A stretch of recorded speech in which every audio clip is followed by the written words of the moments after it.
Hello everyone, you're listening to Audiobookish. This is a podcast about audiobooks. My name is Fahad Rahman and I'm here with Poppy Knight. Hello. And today we're going to be doing a review of Wyrd Gods by Susana Imaginário. Would you like to read Susana's bio, Poppy? Yes, so Susana Imaginário is a misfit from Portugal. She moved to England to pursue a career as an aerialist and now runs a board gaming retreat in Ireland with her husband and their extremely spoilt dog. Her hobbies include reading, playing board games, hanging upside down, poking around ancient ruins, talking to trees, and being tired. Her work combines mythology with science fiction, fantasy, and psychology in a strange way. And I'll read out the bio for Wyrd Gods. The god of time wants to destroy eternity. A mysterious immortal seeks vengeance, and a reclusive deity does what no god should ever do. She answers a prayer. As punishment, she's stripped of her powers and trapped in a mortal's body. Now a Wyrd, a fated god. She's haunted by the memories and thoughts of her host and must hide her true identity in order to survive in Niflheim, the rival Norse Underworld. There she discovers the afterlife is not quite what it used to be. Niflheim's new ruler threatens the precarious balance between a world overrun with outcast deities and mortals alike. To save her own sanity and find her way back to the stars, she must help the other Wyrd overcome their grievances to defeat this enemy. But those who would be her allies appear to have motives as hidden as her fragmented consciousness. And yet, it seems the greatest threat to her freedom comes from within, and the prize it seeks is her immortal soul. And this is read by Sarah Kempton. And I would like to thank Susana for providing us with review copies of the book. Yes, thank you.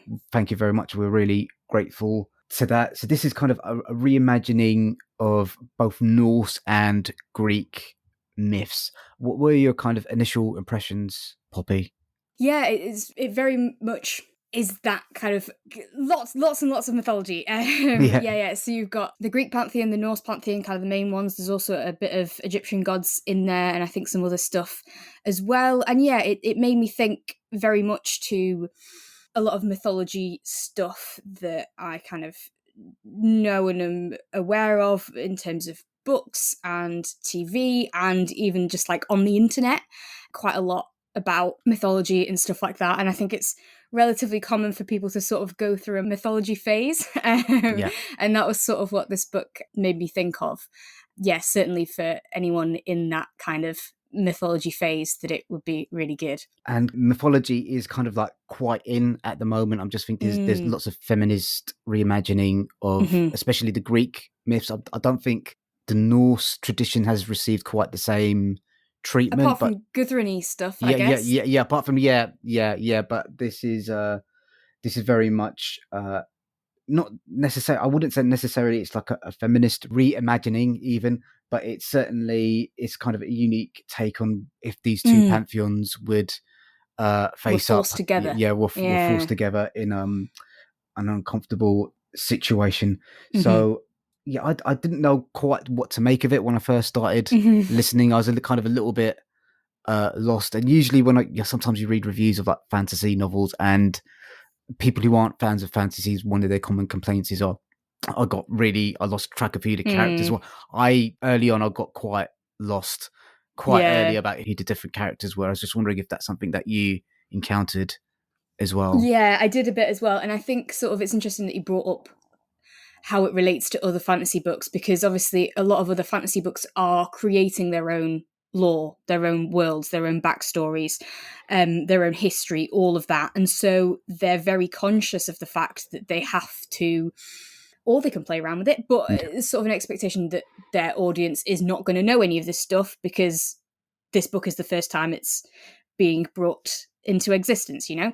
Whereas I think when you're coming from the source material of, mythology, it's easier to get lost in what you know about it and maybe not so much what everyone of your audience will know. And that's sort of linking back to what I thought about that. People who are really in that phase, kind of consuming everything about mythology, would probably find it a lot easier to follow. But yeah, I'm not as versed as maybe I'd like to be. And yeah, I think it was in some places a little bit confusing. But yeah, like you've said about other fantasies, that's not always necessarily a bad thing. Sometimes it's kind of cool to be thrust into a world. Yeah, and I think the world that she creates is quite interesting. So I think it takes place on Niflheim, which is, if anyone's fans of the Marvel movies, is one of the seven realms that the four movies take place in, and it's sort of like the Norse Underworld, I guess. And throughout most of the story, the main protagonist, she's a god, and she's I don't know if possessed is the right word, but she's been forced into this mortal body. And throughout most of the novel, we don't actually know what the main character's name is. I was just wondering what you thought of that, basically. Yeah, I think that's definitely the kind of thing where if you know, you know. Yeah. Yeah, like it is hidden from us, but it can't really be hidden from anyone who does know stuff about it. Kind of the idea that it's the Greek god of the soul. Yeah. Well, if you know who the Greek god of the soul is, you kind of you know that. Yeah. But it's still I quite liked how when I got to the end and it was still saying stuff like he used my real name. How did he know my real name? And we haven't been told it yet. You know. Yeah. So it's kind of a thing where even if you do know, it's kind of quite interesting that it's being kept secret. And if you don't, then yeah, it's sort of a nice mysterious kind of thing. And I sort of linked it a little bit with like what they do in American Gods with Wednesday and who Wednesday is. Yes. And if you know the origin of, you know, kind of names for Wednesday in other languages and stuff like that, you know, you can figure out, but it still delays the actual reveal for a while. Yeah, and lots of gods do turn up in unusual guises. So that you know, there's quite a few, especially of the Norse pantheon, that seem to be trapped inside not human bodies. That's the wrong word. That's the other thing that confused me a little bit was Yes. like the different names of the species and the tribes, and I don't know whether that's because if I'm reading that name, I can kind of like I might be able to track a little bit better, right, you know, where that person belongs to or what that particular tribal species looks like. Whereas with the audio, I might have, you know, literally maybe gone in one ear and then out of the other. So I was like, the species that our main character belongs to, I was a little bit confused at times with it. That was because they weren't human; they were kind of like dryads, weren't they? Well, yeah. yeah. Yeah, again, I think I got a little bit lost in that, but again, not necessarily as a terrible thing, but that was sort of a little bit confusing. And I do think it's quite interesting, sort of branching out more abstract way, kind of how different people's brains work, like you say, about tracking information, whether you like see the word or hear it and stuff like that. I think that is really quite cool. And like I've noticed it a little bit when we've been chatting and kind of pronunciations of different names and stuff like that. Yeah. It sounds to me like your brain very much works in a sort of, it stores the spelling and remembers it from that. Yeah. Whereas mine very much is like, oh, I heard the narrator say it like that, and it remembers the sound and it kind of forgets the spelling. Yeah. And I think it's really quite interesting how different things work. And yeah, certainly for stuff like this where you've got to track people and groups and things like that, then yeah, I guess knowing what works best, you know, if you're deciding between whether you want to listen or read a book, then yeah, kind of knowing how your brain works and what are you going to find easiest to follow is an interesting thing to think about. Usually with like fantasy novels, like they've got the family trees and all this stuff in there, and I just skip past that bit. But with this particular book, I might have found that physical representation of how different characters are like related to each other. Maybe quite useful, especially when a lot of the political intrigue happens towards the end of the book, and sometimes it's kind of like, oh, what's this person's relationship with that person, and what's their motivation for doing this, and all that sort of stuff. Yeah, definitely. I think when you have the like complex family relationships in mythology, that those kind of tables and trees are really quite helpful. And I guess some people are just gonna they're so invested in it, they just know those things already. But yeah, for people who aren't as consumed by it, it is helpful to kind of have a little reminder of who's who. And I think there's probably something to be said about kind of popular culture of what the relationship between the different gods are and kind of what their actual relationship in the source material is. Yeah, it's one of those things where the word actual is very difficult to use for mythology because, there's so many different versions of, the myths and how they came about and what the ending is, what the middle bit is, just so many different versions that makes it really great for people using their own interpretations and coming up with their own ones. But then if you're going on a kind of really like right or wrong sort of mind, it's very difficult to go, okay, yeah, but what actually was it? And then what have they done, done with it? It's sort of quite difficult. Yeah. Yeah. So I really loved the narration. I Yeah, I felt was she just going to did say. a magnificent job, and Yeah. I'm actually kind of checking out what other audiobooks Yeah, she's done as well. So yeah, I thought she was really, really good, Sarah Kempton. definitely. I completely agree with you. I thought that, yeah, Sarah Kempton's narration was brilliant. Like you, it's made me want to listen to other stuff that she's done, regardless of what the books are.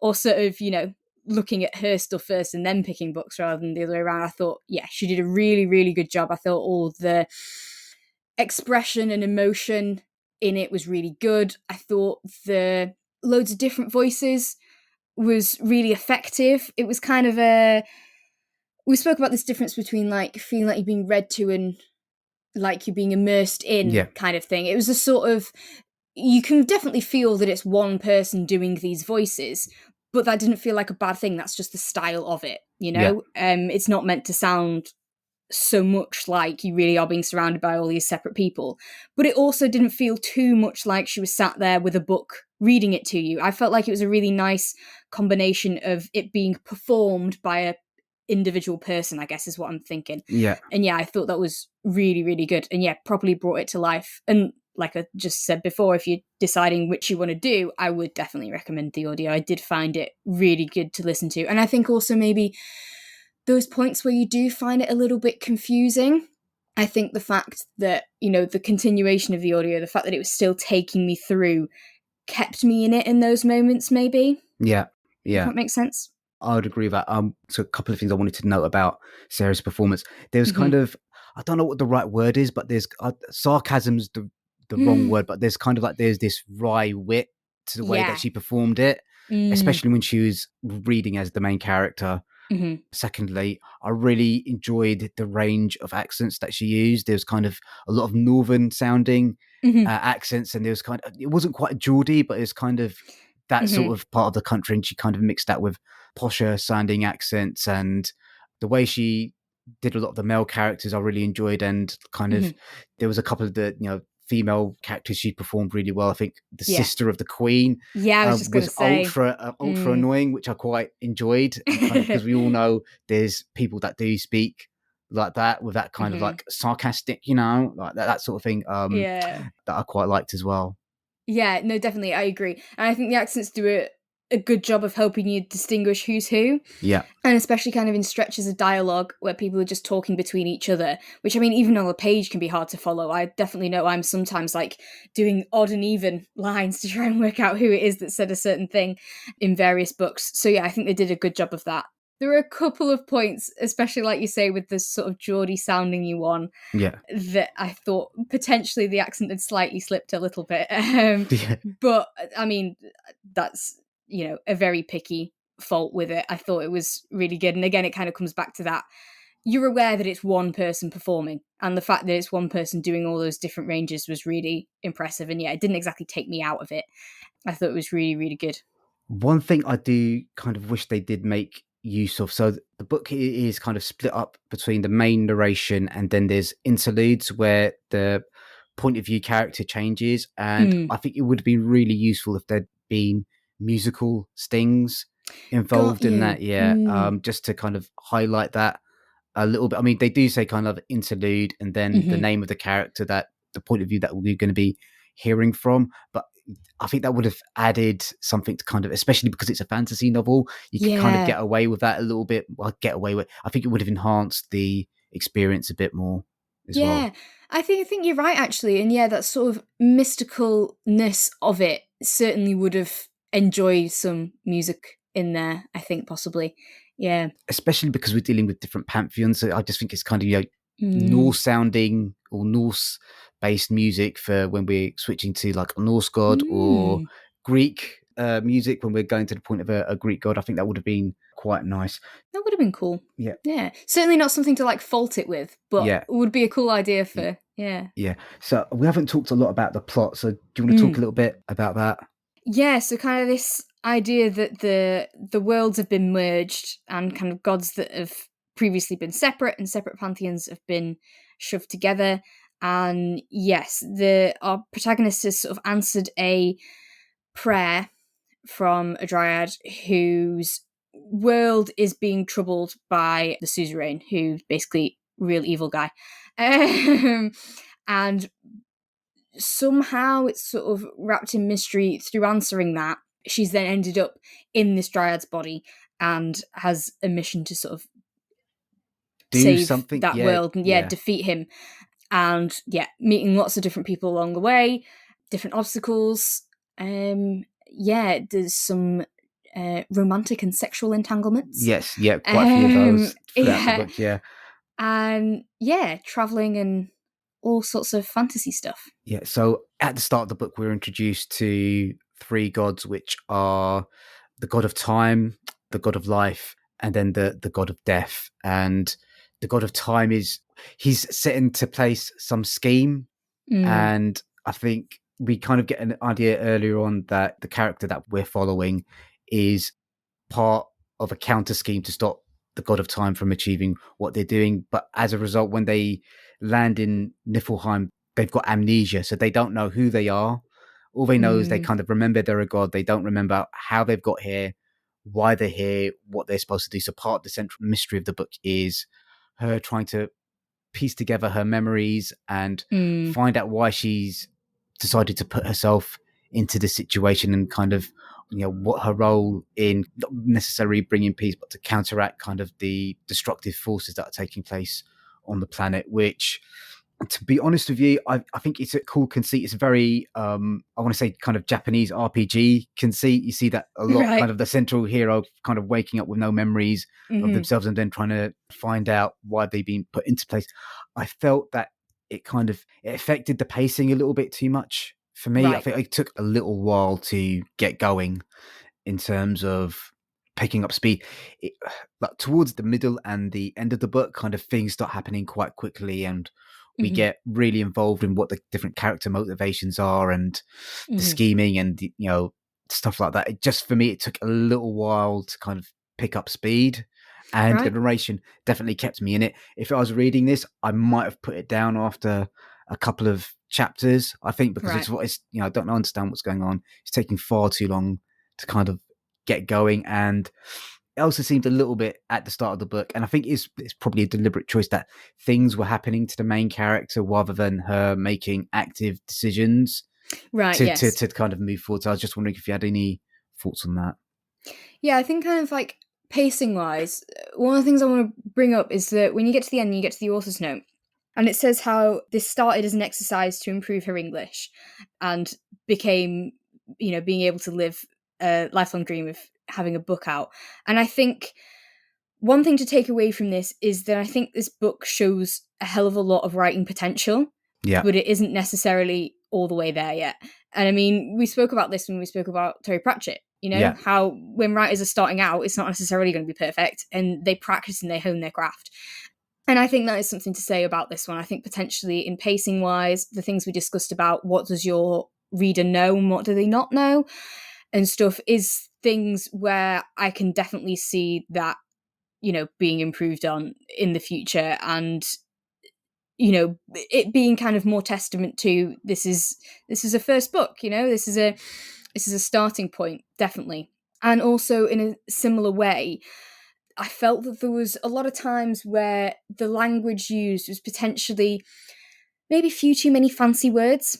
One of the things I love about the English language is that you have so many synonyms and so many different choices of which word you want to use to describe a very similar thing, and like often because those come from different languages. And I think that's really cool, and I really love messing with that. But I got the impression with this that maybe a kind of writing tutor as I'm sure everyone has experienced, has said that the fancier words the better and use the longer words and stuff like that. Whereas actually, in reality, the simpler, shorter words are sometimes a lot more effective.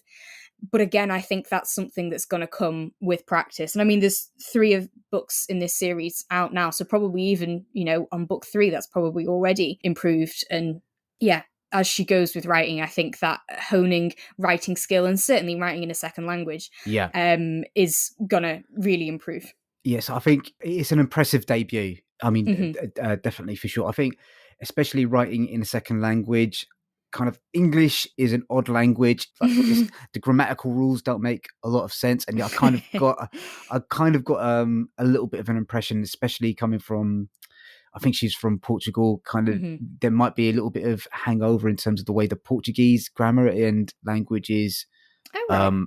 facilitated a little bit in terms, especially in terms of the rhythm of some of the sentences, and yeah, like you said, kind of odd choice of more formal words when an Mm, informal word might have suited the kind of the situation mm. a little bit better. But I mean, it's a really impressive debut, and Yeah. the only other major criticism I've got towards the book is about its conclusion. We do get a conclusion to one of the major conflicts, but Mm. she sets up a lot of other things for the sequels Yeah. in the trilogy, which is fine. But it's just kind of like, how do I say this? I would have liked maybe slightly more of those conflicts resolved. It felt like a superhero origin movie where kind of like Marvel's, done Captain America, but then there's kind of like a post-credit scene where there's kind of setting up all these other conflicts for kind of like phase 2 and 3, and that irked me a little bit. I would have preferred if she'd at least wrapped up a couple of more of those conflicts and then left a few more threads hanging in the air, because there's 2 or 3 major characters in the book that we don't really know what happens to them. It's just kind of like they're left in, I don't necessarily limbo, but so I know that there's 2 other books, and maybe that was a deliberate choice Mm. for her to do that. But it's kind of, I don't know. I think novels should be self-contained in their own way a little bit. I don't know what you think about that. Yeah, I think I'll be honest. I'm going to take the other argument on Okay. that one. I liked it. I think, especially because it's on the cover already of this is Timelessness Book 1, and I really felt that the way it was ended really did make it feel like a series. Kind of before you get, as you well described, the kind of post-credit sequence Yeah. that I hadn't thought of, but I think that's a Yeah. really good way of describing it. Before you get that, the main conflict, the main, crux of the book has, been resolved. And that sort of felt to me, I guess, a little bit too standalone for a series. Okay. Yeah. And then kind of, oh, wait a minute, but this story continues. And I thought it was a really good kind of that nice balance between the story finishes, like the episode finishes kind of thing, and yet the world carries on, the characters Yeah. carry on, the overall story carries on. So yeah, actually, I'm gonna disagree personally. I thought that ending really appealed to me, and I thought that was done really quite well. Yeah. I think when you are reading fantasy novels, Mm-hmm. um, yeah, you do kind of need to leave things open a little bit in terms of like trilogies and Mm, stuff like that. I just maybe felt she got the balance that's fair. slightly wrong. But yeah, I mean, it's going to be interesting to see where the characters go on from there, Mm-hmm. and see what, I think, is it Kronos who's the god of time, kind of see Mm-hmm. what his overarching scheme is, and how Gaia and Kali, Gaia's the god of life and Kali the god of death, how they kind of interact with Mm, everything. There was a couple of other things that did bother me. I didn't really understand kind of the central scheme of why the main character had been put into place. I was just wondering, maybe if you could explain that to me, kind of why was it necessary for her to kind of lose her memories and all that sort of stuff. I suppose we're getting into spoiler territory yeah, now, potentially guys. Yeah, split. yeah, Maybe yeah, skip by like 30 seconds if you don't yeah, want to hear this yeah, bit. But I think it was about that idea that as to which one of them was going to complete the task. Was it going to be the goddess or the person of the body that she's in? okay, I think that was kind of the idea, because there was a lot of really interesting play between what does one of them know and what does the other. And there was sort of a metaphor of like, you're in my mind, no wait, I'm in yours kind of thing, and sort of where does that Venn diagram of knowledge go, Yeah. that I thought was quite interesting as to kind of all her thoughts. Her host, I guess, knew, Yeah. but she didn't know all of hers. Yeah. And that was kind of cool. So I think the memory stuff was sort of coming from that. But potentially, like you say, it's, memory is difficult enough for anyone to comprehend, regardless of writers trying to do clever stuff with it.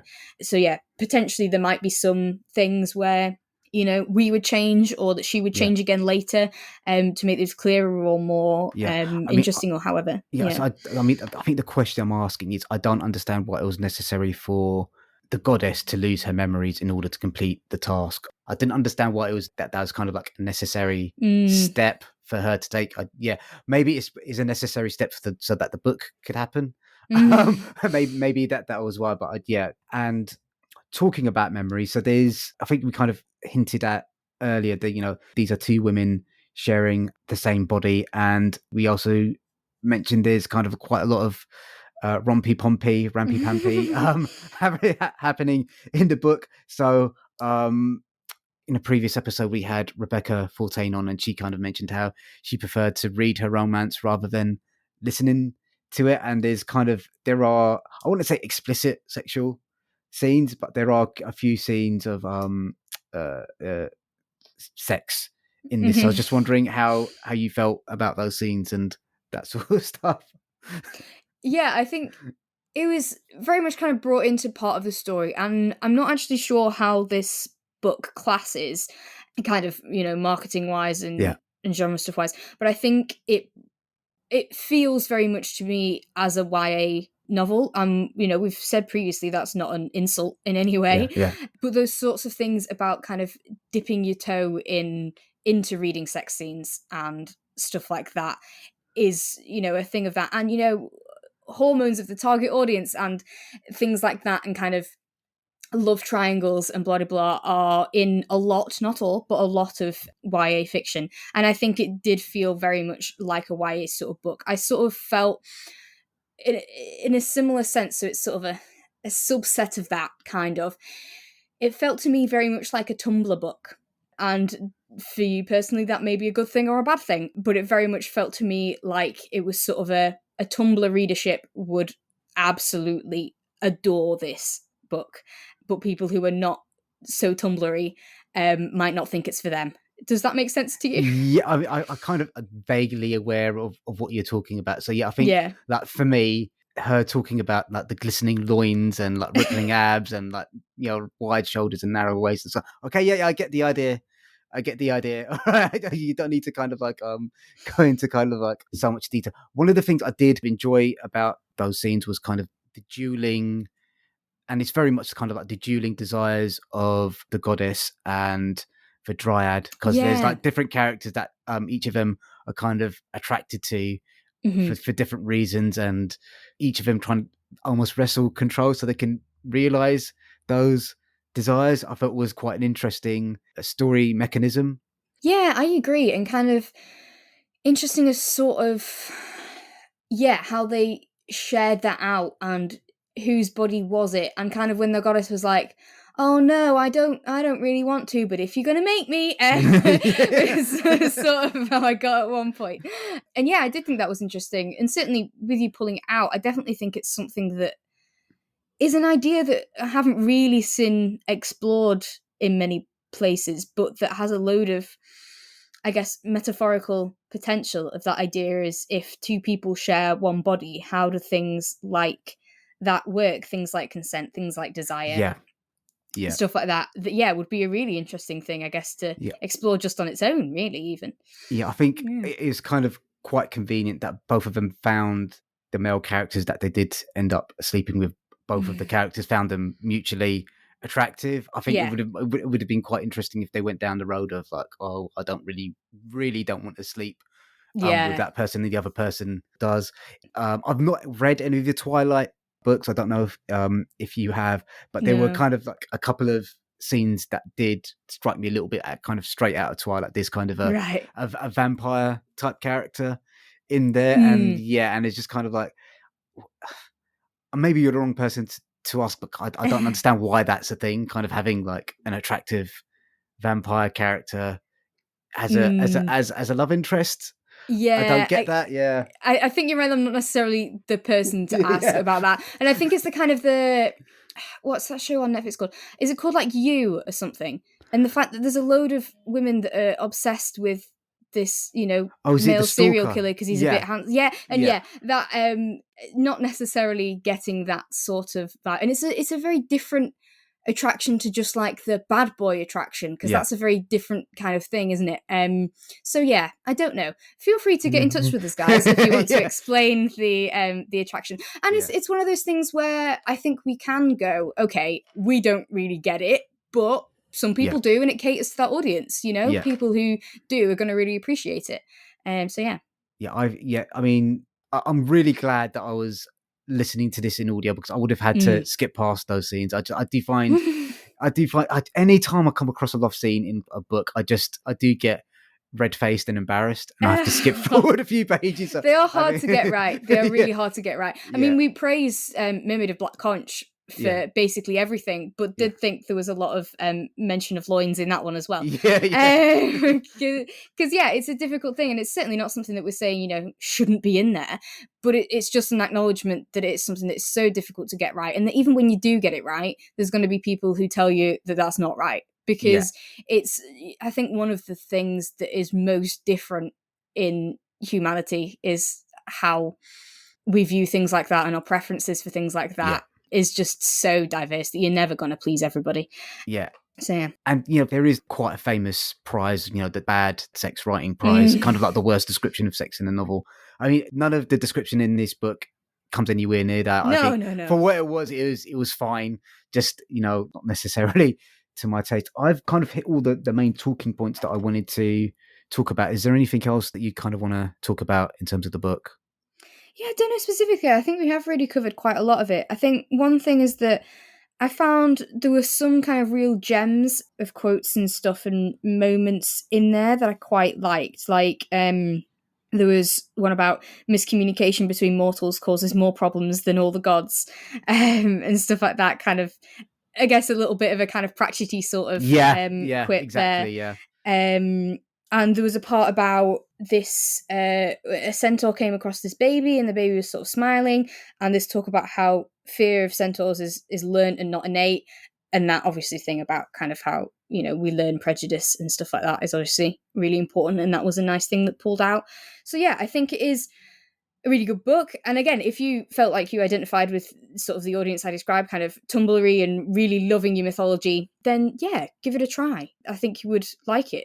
Yeah, if you're into your fantasy, I think Norse myths and Greek myths are kind of quite popular at the moment, and it's a really imaginative take on how what would happen if those two pantheons did face off against each other. And I mean, I enjoyed it quite a lot, and I'm kind of querying whether or not I'm gonna, because my to be read pile at the moment is quite ridiculous, and adding a trilogy onto it at the moment seems a little bit foolish, but I'm definitely interested to see where the story goes on from there. So for me, I'd recommend this if you're into fantasy, and if you want to see interesting takes on Greek or Norse mythology as well, kind of the audience that Poppy mentioned as well. Yeah. Cool. So I think that's it, guys. Thanks once again to Susana for providing us with the review copy. If there's any other authors out there that want to send us free review copies, we're more than interested in. So I'm not too sure what we're going to be doing next. We might be having an interview with someone. So any closing thoughts, Poppy? No, I think I'm good. Okay, great. So guys, thank you so much for listening.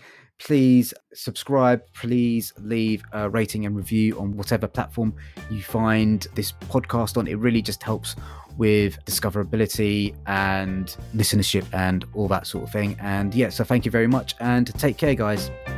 Okay, bye.